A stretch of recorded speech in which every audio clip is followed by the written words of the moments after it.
So the most interesting part about putting this video together were the things that you don't get to see on screen. Playful pushing and shoving between the players during training. The hugs and kisses that were all over the San Siro this match day. The boos that were directed towards Milan's management. Those are the things I wanted to put together for you. I was struggling a bit to figure out how to put this video together. I didn't want to make it one of those run-of-the-mill vlogs, so I put together a little mix of my own commentary here from the studio and some of the live thoughts I had at the San Siro. So here we go. Now, the first time that I went to the San Siro was back in 2017. It was the off season. No one was there. It was pretty much empty.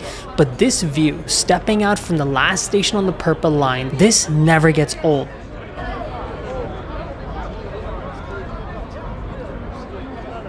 Now, here's a little tip for you guys. If you are planning on going for a game next season, make sure you go at a minimum 3 hours, if not 3.5 hours before kickoff. The last 2 matches that I've seen, I made the same mistake. I went too close to kickoff. There's so much activity, all these food stalls, drinks. I'd suggest don't miss that. Make sure you go early. Now, a few days before this match, Milan launched their new kit for the next season, and obviously the first thing that I did as soon as I got to the San Siro was grab that shirt. So here we are at the San Siro. I got the newest shirt.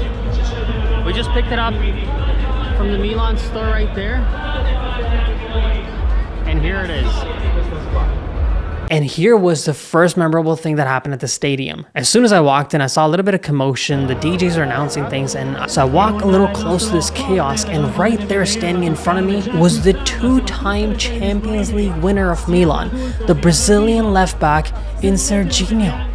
So we're walking around the San Siro, and suddenly there's a former Milanista, a Champions League winner in Serginho, just taking pictures of people. Let's go if we can find him.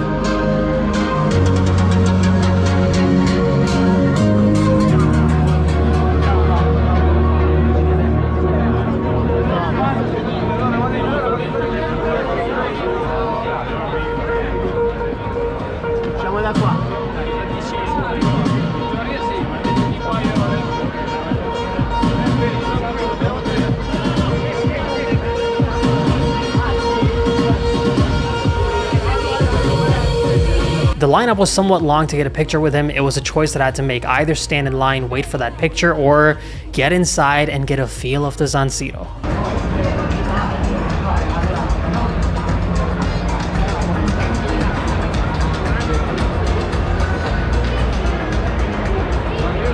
And that right there was the first sign of protest from the Curva Sud. There is no victory, there is no positive season without trophies. And they made that crystal clear to the management.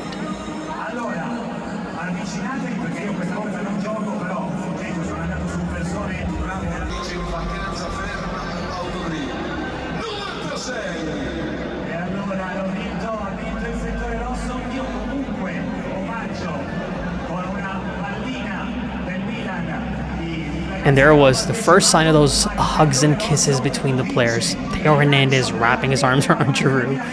And that playful shove from Giroud to Reinders.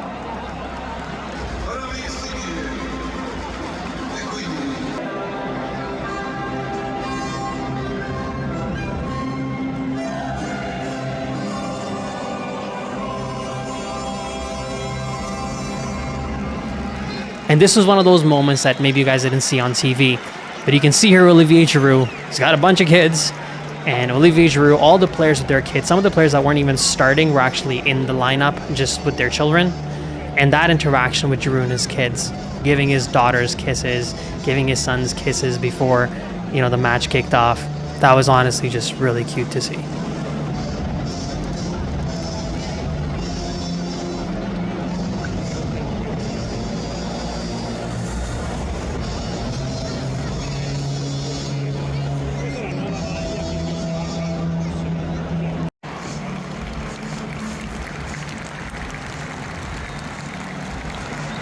And right before the match kicked off, the players huddled around Stefano Pioli, his final match as the coach. The most amount of hugs that he was giving to during this huddle, I noticed, was to Rafael Leao and to Mike Maignan. The amount of affection that was shown between Pioli and Mike Maignan honestly really surprised me.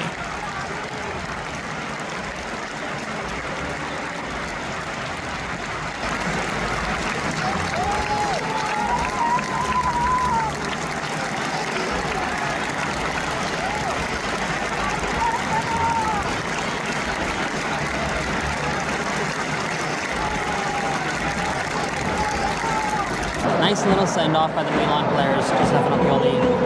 Gathered around in the middle. They didn't really play Pioli's on fire today, which I'm a little bit surprised about. Yeah, he's on fire!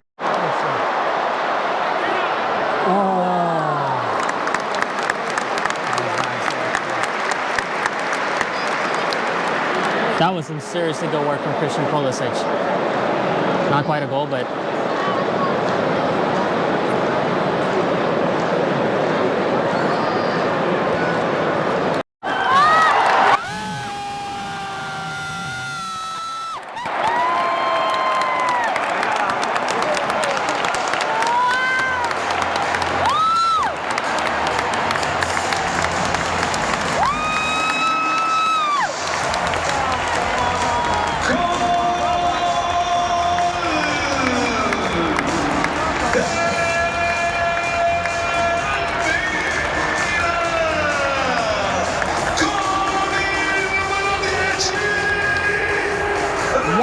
mistake made by the goalkeeper.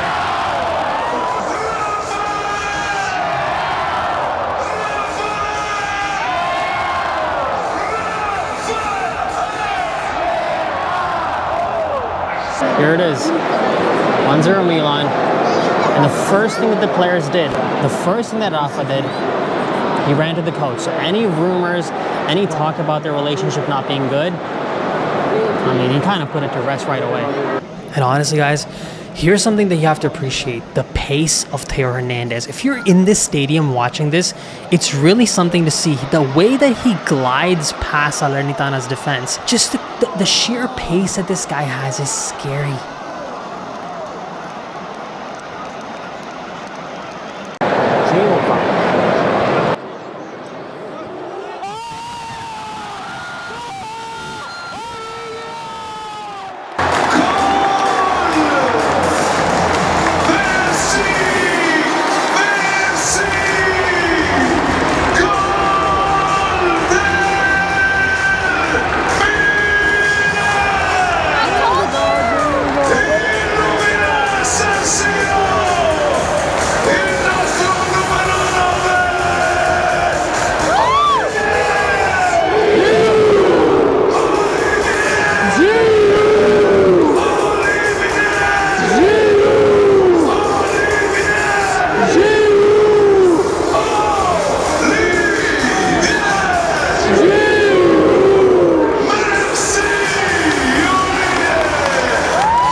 And this part was nice to see because the Curva had made it a point that they're going to be protesting for the first 45 minutes.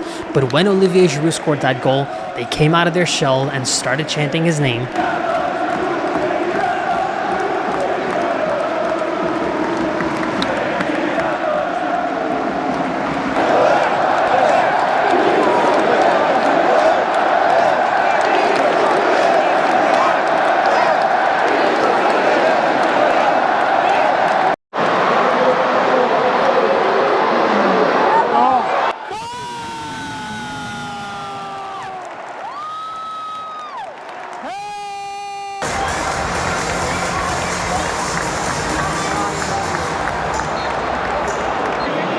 Having a little conversation with Stefano, giving him instructions.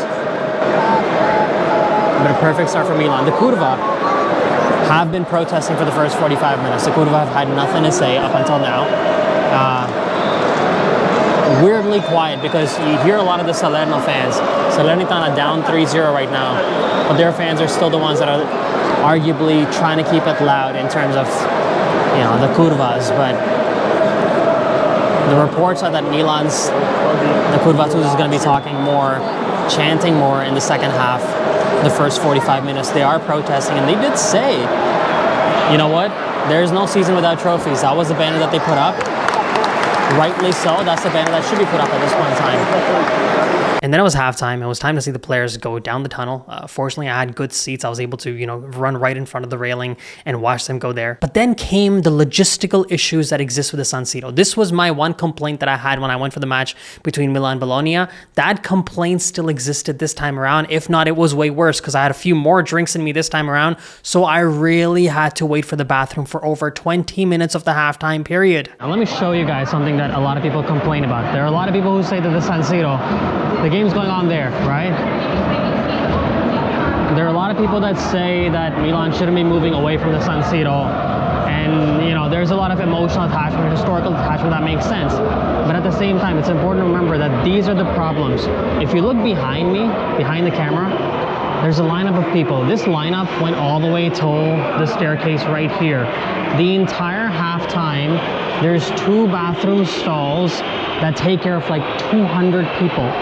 And people are complaining, understandably so, because there's 200 people waiting for 2 bathroom stalls. And the Curva is alive now. That's why you gotta go. That's why we have to move away from the San Siro, because this place is too old.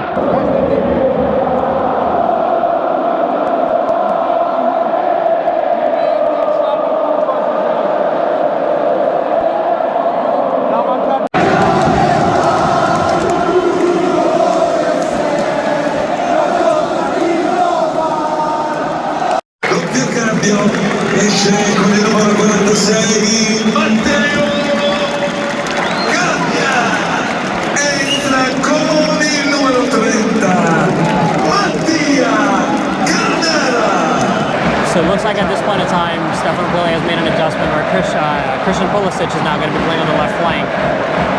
Rafa was taken off. Milan is now down 2-1, as you can see right there. So now here was one of those funny things that I noticed, you know, in game, and I kind of caught it on camera. There were a few times that Yacine Adli in the midfield was making certain moves that really weren't pleasing Davide Calabria, and I was able to capture a little bit on screen. The funny part was Adli soon after got the possession again, and once again Calabria was demanding the ball play to the right flank, but he went more central. And then, weirdly enough, when Adli actually played a decent one-touch ball to Calabria, he ended up losing possession. But just a few minutes after all that took place, it was Christian Pulisic on the ball from the left flank with an inch-perfect pass to Calabria, who really headed in a beautiful goal.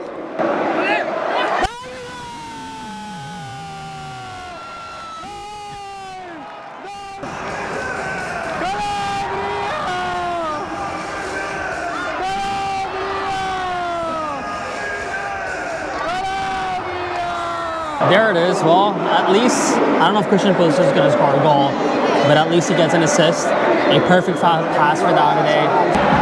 Look at the Curva right now. The Curva most of the Curva has their shirts off. They have their backs towards the goal and they're just bouncing around. I'll try and zoom in for you guys, but this is about as much I can give you.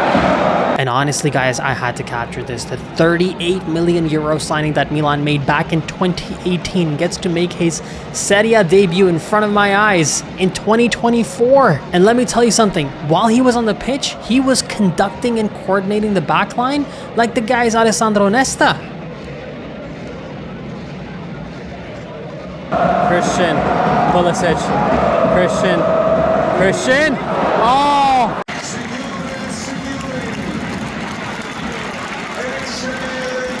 San Siro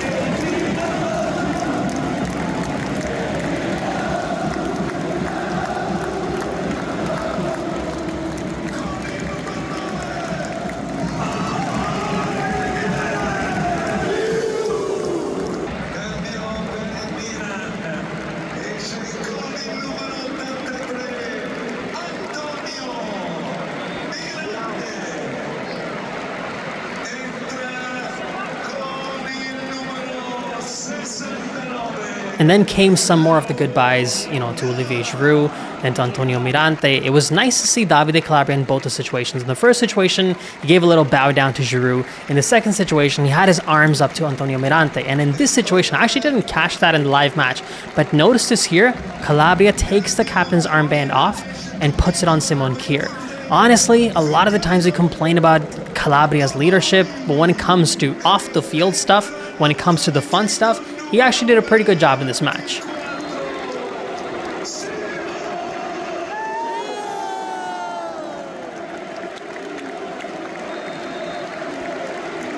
And you've got to watch this part. 2 goals scored by Salernitana out of nowhere. Even the lady next to me, she was completely caught off guard, completely confused that the scoreline was 3-3. Just watch the moment that I say it's 3-3 and just see her reaction.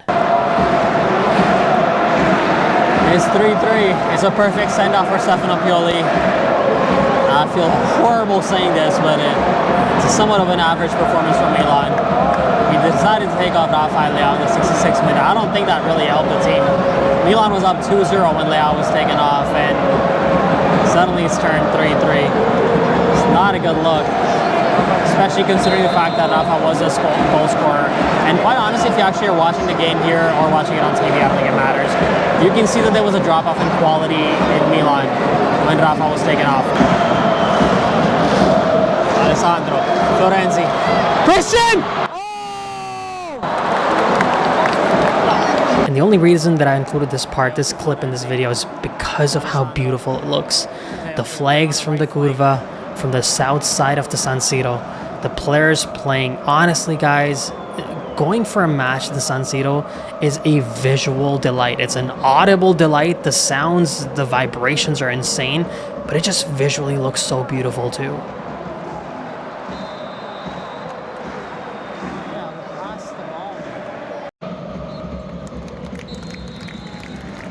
And that was it, full time, 3-3 scoreline, and the celebration of the end of people's times at Milan started after this. You can see the players there moving up, kind of getting lined up, and I like how Calabria is the one who's actually directing this whole thing. Hey guys, let's make a line here, just over here. And then of course there's Rafael Leao and Samuel Chukwueze. They're having their fun. These are the off-the-camera, the off-TV things that you're just not going to watch there. The camaraderie and the friendship between these players that sometimes gets lost when you're watching the game. But keep in mind, this is where the boos also started. This is where Paolo Scaroni, Furlani, Ibrahimovic, Moncada, all of them stepped up onto the field, and those boos could be heard all over the San Siro.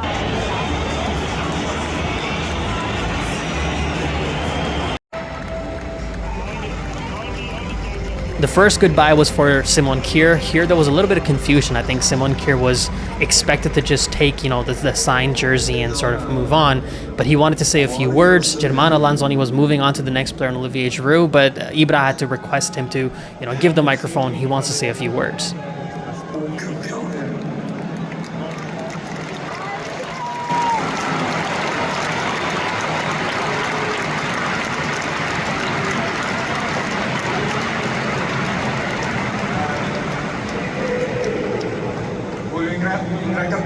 Ringraziare a tutti, non è facile per me stare qua soprattutto a parlare in italiano, ma deve ringraziare la società.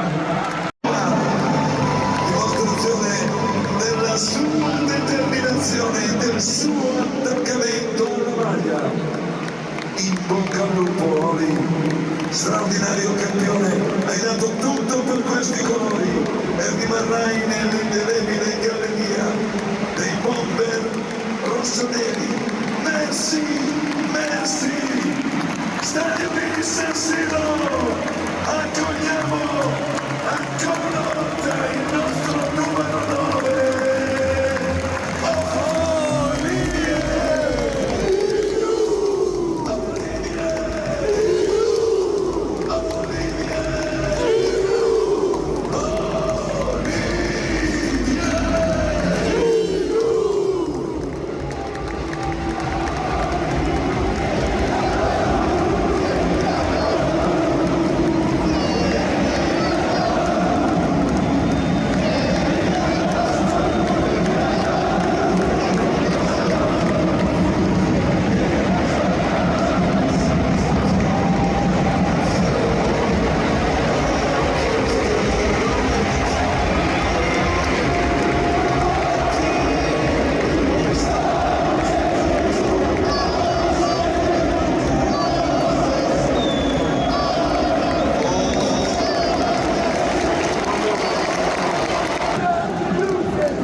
After Giroud's speech, the crowd going crazy, this little interaction he had with Germano Lanzoni was kind of nice to see.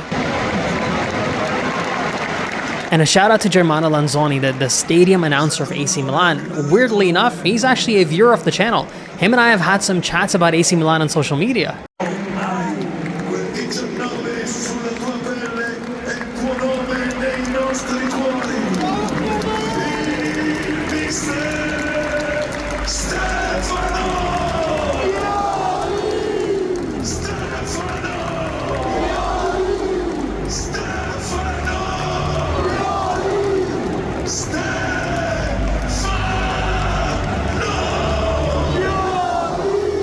And then came the turn of Stefano Pioli, and this was the one that I found, I think, a little bit more juice in. So if you watch Stefano Pioli's interaction, first of all, while I was watching this live, I felt like, oh my god, he's not going to shake hands with Milan's management. I felt like he just bypassed them and walked away.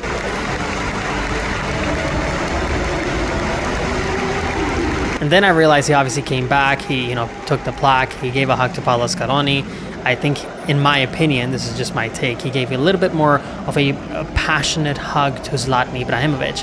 But his interaction with Giorgio Furlani, I felt like it was a little bit colder. Stefano Pioli seemed to pull away from that hug from Furlani a lot quicker compared to how quickly Furlani wanted to let go. I know it sounds weird the way I'm saying it, but later on in the post-match presentation, I realized at one point in time, Pioli hugged Ibrahimovic. He completely bypassed Furlani, who actually stepped forward for a handshake again.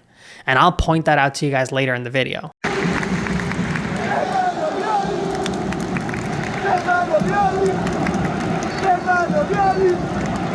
Siete stati tantissimi, ci avete spronato, ci avete stimolato, ci avete dato l'energia che noi abbiamo cercato di mettere sul campo.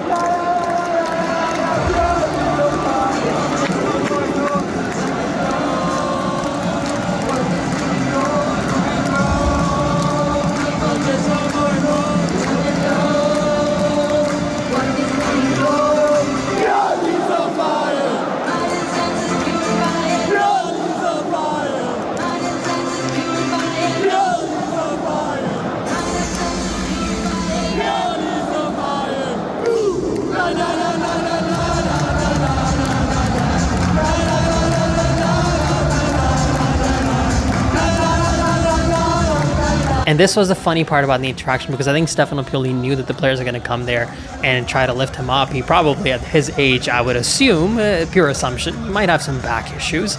And you could hear him say, no, he don't want to get lifted up and, thrown in the air. But the players didn't listen. It looked like Raffaele was the one who led it and said, we're gonna go easy on you.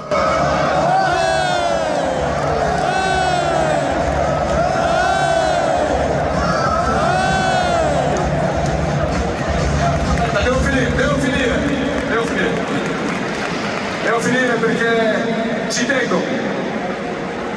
Abbiamo perso, abbiamo sofferto insieme, abbiamo vinto e abbiamo gioito insieme. Le emozioni che abbiamo vissuto ci rimarranno dentro.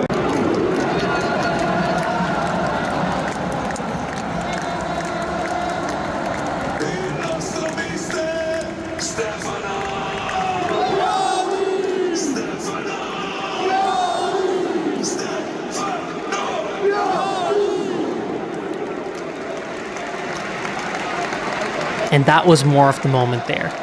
Scaroni gives him the little plaque. He only gives a hug to Ibrahimovic, and he completely bypasses Furlani.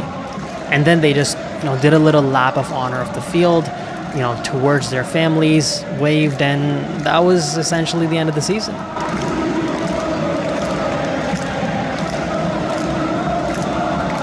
And there it was, guys. Anytime Milan's management was on screen, there was visible boos directed towards them. And it was nice to see this side of Rafael Leao, the fun and playful side. It looked like he's probably playing with the Yassin Adli's kid. I mean, it's someone who has a number 7 on the back of their shirt. Leao just seemed like he was in a very happy, positive mood. He was loving towards Stefano Pioli, his teammates, clearly his teammates' children or nephews and nieces. Leao just seemed to be in a happy and appreciative mood that he gets to do this for a living. And then stepped out for the final match day, all the players' families, and he sort of just waved to the crowd and said their goodbyes. And essentially, these were my live thoughts from the stadium and outside of the stadium itself. Okay, so here's a word from the San Siro. So there's a lot of love amongst the Milan fan base for Olivier Giroud. There's a lot of love for the Milan fan base for Kjaer. I saw tears for Giroud. The lady next to me was crying when Giroud's name was announced. But the amount of affection that I saw from the Milan fan base for Stefano Pioli is, I can't even say that I didn't expect it. I absolutely expected it. There was a lot of controversy well, not controversy, but a lot of boos whenever the camera panned towards Moncada, Forlani, even Ibra for that matter. In some ways, the management, the fans booed almost consistently, and that tells you the story. Today, it really isn't about the scoreline. Today's match is more about end of a cycle, appreciating the players, but most importantly, as I said, appreciating Stefano Pioli. That's going to be the end of the video. There's the San Siro for you guys, lit up in the night. Let's hope for a good next season. I'll be back in the studio next week. And then comes the transfer market and all the rumors about Paulo Fonseca. We're going to see how that goes. But as always, Forza Milan. Grazie mille. Ciao.